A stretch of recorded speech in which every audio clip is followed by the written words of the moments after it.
Trong phút tí pram mùi, cá bằng can là bươn bày đòn. NP đại server moon minh ban slap vi miên chùm ngày tích chừng bày mai pi chien NP nút, y chien miên ca pay slon slow yang klang sầm năng lọ đại server moon minh ban slap ba mình đối chne tê quát ra hai chi treo ban sầm lạp đòi vía sập một quát bất chi miên sầm năng nè.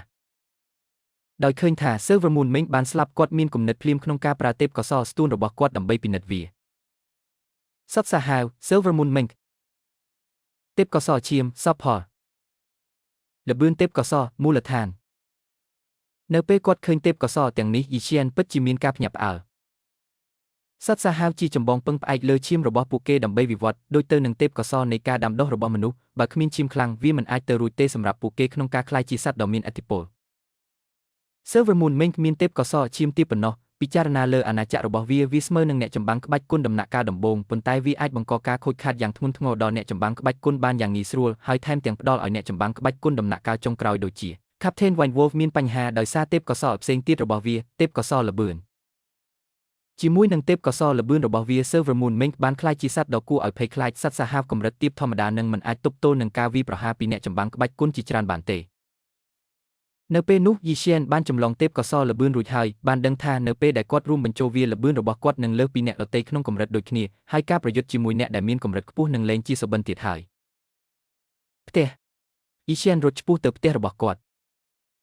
នៅពេលទៅផ្ទះយីស៊ៀនបានញ៉ាំអាហារពេលល្ងាចជាមួយប្អូនស្រីរបស់គាត់ហើយបន្ទាប់មកបានទៅបន្ទប់របស់គាត់តែម្នាក់ឯងរៀបចំព្យាយាមរួមបញ្ចូលទេពកោសល្យជាធម្មតាទេពកោសល្យផ្សេងក្រៅពីទេពកោសល្យនៃការដាំដុះភ្ញាក់ឡើងយឺតនៅកម្រិតអ្នកចម្បាំងក្បាច់គុណប៉ុន្តែទេពកោសល្យស្ទួនរបស់ខ្ញុំអាចបំបែកច្បាប់នេះបានខ្ញុំគួរតែអាចរួមបញ្ចូលទេពកោសល្យល្បឿនដោយសុវត្ថិភាពយីស៊ៀនសន្និដ្ឋានអ្វីក៏ដោយរួមបញ្ចូលយីស៊ៀនខំក្រណាត់មួយដុំហើយចាប់ផ្ដើមសមីហរណកម្មរីកចម្រើនការជឿចាប់តែទី2ដើម្បីសមីហរណកម្មនៃទេពកោសល្យដាំដុះមធ្យមបានកើនឡើងក្នុងចិត្តរបស់គាត់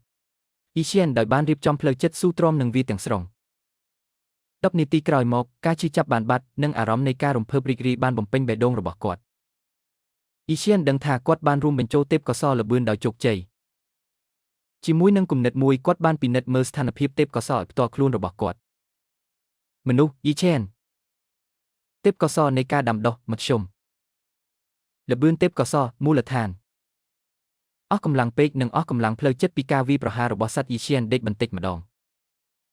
ព្រឹកថ្ងៃបន្ទាប់យីស៊ៀនមិនអាចរងចាំទៅព្រៃតូចរបស់បណ្ឌិតសភាបានទេនៅពេលនោះមិនមាននរណាម្នាក់នៅទីនោះនៅឡើយទេ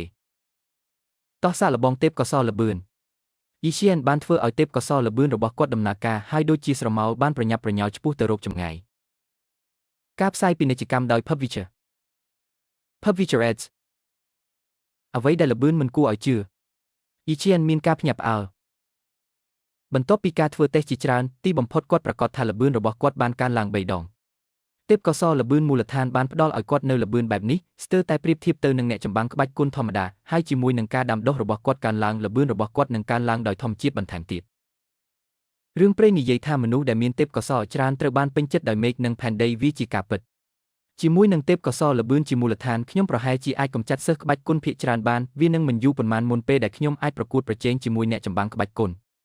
យីស៊ៀនរំភើបប៉ុន្តែគាត់ក៏ដឹងច្បាស់ថាមូលដ្ឋានគ្រឹះពិតគឺការដាំដុះបើគ្មានការដាំដុះខ្លាំងជាការគ្រប់គ្រងការមានទេពកោសល្យច្រើននឹងគ្មានប្រយោជន៍ធ្វើឲ្យវាពិបាកក្នុងការប្រៀបធៀបជាមួយអ្នកខ្លាំងពិតប្រាកដខ្ញុំមានពេលវេលា1ខែមុនពេលខ្ញុំអាចចម្លងទេពកោសល្យថ្មីគោលដៅសម្រាប់ខែនេះគឺដើម្បីបន្ថយរាងកាយរបស់ខ្ញុំនិងឈានដល់កម្លាំង300ផោនយីស៊ៀនបានកំណត់គោលដៅតូចមួយសម្រាប់ខ្លួនគាត់ជាមួយនឹងគោលដៅនៅក្នុងមើលឃើញយីស៊ៀនបានធ្វើការកាន់តែខ្លាំងក្នុងការដាំដុះរបស់គាត់លើសពីនេះទៅទៀតដំបូងឡើយគាត់បានបង្ហើបដល់សិស្សផ្សេងទៀតថាគាត់អាចបណ្ដុះបច្ចេកទេសបណ្ដុះបណ្ដាលរាងកាយបានបន្ទាប់ពីបានទាំងអស់មិត្តភ័ក្តិជាច្រើនរបស់គាត់ក៏អាចដាំដុះបានដែរដូច្នេះគាត់មិនទាក់ទាញការចាប់អារម្មណ៍ច្រើនទេក្នុងពេលទំនេរពីការដាំដុះយីស៊ៀនបានពិនិត្យមើលទេពកោសល្យរបស់សិស្សសាលាទី5ទាំងមូលប៉ុន្តែមិនរកឃើញទេពកោសល្យគួរឲ្យកត់សម្គាល់ទេលើកលែងតែឆេនដងល្អបំផុតគឺនៅកម្រិតមូលដ្ឋានប៉ុណ្ណោះមួយខែបានកន្លងផុតទៅយ៉ាងឆាប់រហ័សហើយយីស៊ៀនបានសម្រេចគោលដៅតូចរបស់គាត់ដោយមានកម្លាំង300 carries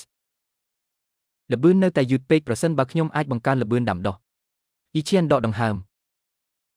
ដើរនៅលើផ្លូវចាក់ចេញពីសាលាសំឡេងមួយបានហៅថាយីស៊ៀនរងចាំខ្ញុំយីស៊ៀនងាកមកវិញហើយឃើញថាវាជាយ៉ាងបែវដូច្នេះគាត់បានឈប់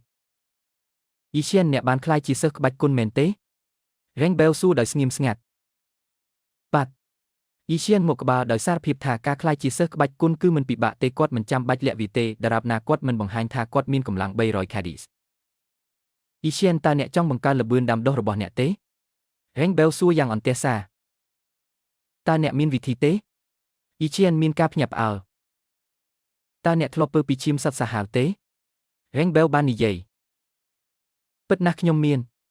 យីឈៀនមកក្បាលឪពុកម្ដាយរបស់គាត់គឺជាអ្នកចម្បាំងក្បាច់គុនហើយជាធម្មតាគាត់បានរៀនរឿងជាច្រើនពីពួកគេដែលមនុស្សធម្មតាមិនដឹងឈាមសត្វសាហាវមានថាមពលដ៏មានឥទ្ធិពលហើយការប្រើប្រាស់វាខណៈពេលដែលដាំដុះបច្ចេកទេសបណ្ដុះបណ្ដាលរាងកាយអាចបង្កើនល្បឿនការសម្អាតរាងកាយជាអកុសលឪពុកម្ដាយរបស់គាត់បានបាត់ទៅហើយគាត់មិនមានវិធីដើម្បីទទួលបានឈាមសត្វសាហាវនោះទេយីឈៀនទេពកោសល្យរបស់យើងមិនអស្ចារ្យទេប្រសិនបើយើងដាំដុះជាជំហានយើងអាចសង្ឃឹមថានឹងឈានដល់កម្រិតអ្នកចម្បាំងក្បាច់គុននៅពេលយើងចាស់ប៉ុន្តែជាមួយនឹងឈាមសត្វសាហាវយើងអាចឈានដល់វានៅអាយុ20ឆ្នាំទោះបីជាយើងមិនអាចកែលម្អការដាំដុះរបស់យើងដោយសារទេពកោសល្យមានកំណត់របស់យើងក៏ដោយយើងនៅតែអាចរស់នៅជីវិតដ៏ល្អជាមួយនឹងកម្លាំងអ្នកចម្បាំងក្បាច់គុនគឺ Reng Bell ពន្យល់នោះជាការពិតប៉ុន្តែយើងមិនមានវិធីដើម្បីទទួលបានឈាមសត្វសាហាវនោះទេយីឈៀនបាននិយាយដោយគ្មានជំនួយគាត់ចង់ទទួលបានវាប៉ុន្តែមិនមានមធ្យោបាយដើម្បីធ្វើដូច្នេះទេយីឈៀនចាប់តាំងពីយើងជិតស្និទ្ធខ្ញុំនឹងប្រាប់អ្នកសាលាធំទាំង5នៅមូលដ្ឋានលេងហេកំពុងរៀបចំបើកការសាកល្បងសមាជិកកម្រិតខ្ពស់នៃមូលដ្ឋានលេងហេបានបង្កើតតំបន់ព្រៃតូចមួយនៅយីវេសត្វសាហាវទាំងអស់ត្រូវបានសម្លាប់ដោយទុកតែសត្វសាហាវមួយចំនួនដែលជាកូនចៅរបស់សត្វសាហាវសូម្បីតែមនុស្សធម្មតាដែលមានអាវុធក៏អាចដោះស្រាយជាមួយពួកគេបានដែរនៅពេលដែលសត្វសាហាវត្រូវបានសម្លាប់ផ្នែកដ៏មានតម្លៃរបស់វាអាចត្រូវបានប្ដូរទៅជាឈាមសត្វសាហាវខ្ញុំបានឮថាកន្លែងដំបូងនឹងត្រូវបានផ្ដល់រង្វាន់ដោយឈាមសត្វសាហាវកម្រិតមធ្យម Reng Bell បាននិយាយដោយច្រណែនឈាមសត្វសាហាវកម្រិតមធ្យមយីឈៀនក៏ត្រូវបានលបួងផងដែរសត្វសាហាវកម្រិតមធ្យមអាចត្រូវបានសម្លាប់ដោយអ្នកចម្បាំងក្បាច់គុនវោជុនប៉ុណ្ណោះប្រសិនបើគាត់មានឈាមនោះគាត់អាចនឹងក្លាយជាអ្នកចម្បាំងក្បាច់គុនក្នុងរយៈពេល6ខែតើអ្នកដឹងដោយរបៀបណាយីឈៀនច្រមុះព្រោះគាត់មិនបានទទួលការជូនដំណឹងណាមួយឡើយ Reng Bell បាននិយាយដោយមោទនភាពថាពួកខ្ញុំស្គាល់សិស្សចាស់ម្នាក់ដែលមានកម្លាំង500 kgs ដែលបានប្រាប់ខ្ញុំប៉ុន្តែការជំនុំជម្រះនេះមានគ្រោះថ្នាក់បន្តិចដូច្នេះបណ្ឌិតសភាមិនបានជូនដំណឹងដល់សិស្សក្បាច់គុនដែលទើបបង្កើតថ្មីនោះទេ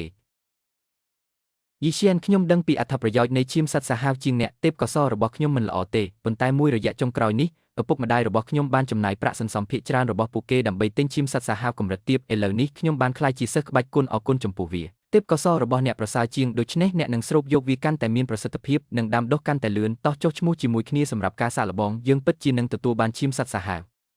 Reng Bell លបួង Reng Bell អ្នកបានអញ្ជើញច្រើនជាងខ្ញុំមែនទេយីឈៀនសួរជាការពិតណាស់ខ្ញុំបានអញ្ជើញច្រើនជាងគ្រាន់តែអ្នកយើងទើបតែក្លាយជាសិស្សក្បាច់គុនតើយើងអាចប្រកួតប្រជែងជាមួយអ្នកខ្លាំងទាំងនោះដោយមិនចាំបាច់សហការគ្នាដោយរបៀបណាខ្ញុំបានសួរសិស្សក្បាច់គុនចំនួន8នាក់ផ្សេងទៀតហើយពួកគេទាំងអស់បានយល់ព្រមយើងកំពុងរងចាំអ្នក Reng Bell បានបង្ហាញទឹកមុខទំនុកចិត្តខ្ញុំសុំទោសប៉ុន្តែខ្ញុំមិនចង់បង្កើតក្រុមយីឈៀនបដិសេធមិនអីទេ Reng Bell បង្ហាញការសោកស្ដាយហើយដែលចេញគាត់គ្រាន់តែសួរប៉ុណ្ណោះដូច្នេះការបដិសេធរបស់យីឈៀនមិនមែនជាបញ្ហាធំទេជាពិសេសចាប់តាំងពីយីឈៀនទើបតែក្លាយជាសិស្សក្បាច់គុនហើយមិនមានប្រយោជន៍ច្រើនទេទោះជាយ៉ាងណាក៏ដោយអ្វីដែល Reng Bell មិនបានរំពឹងទុកនោះគឺថាការបដិសេធរបស់យីឈៀនមិនមែនអំពីការកាត់ក្តីនោះទេប៉ុន្តែគាត់គ្រាន់តែមិនចង់រួមក្រុមការជំនុំជម្រះក្តីអាចជាឱកាសសម្រាប់ខ្ញុំយីឈៀនស្រមៃប្រាប់ខ្លួនឯង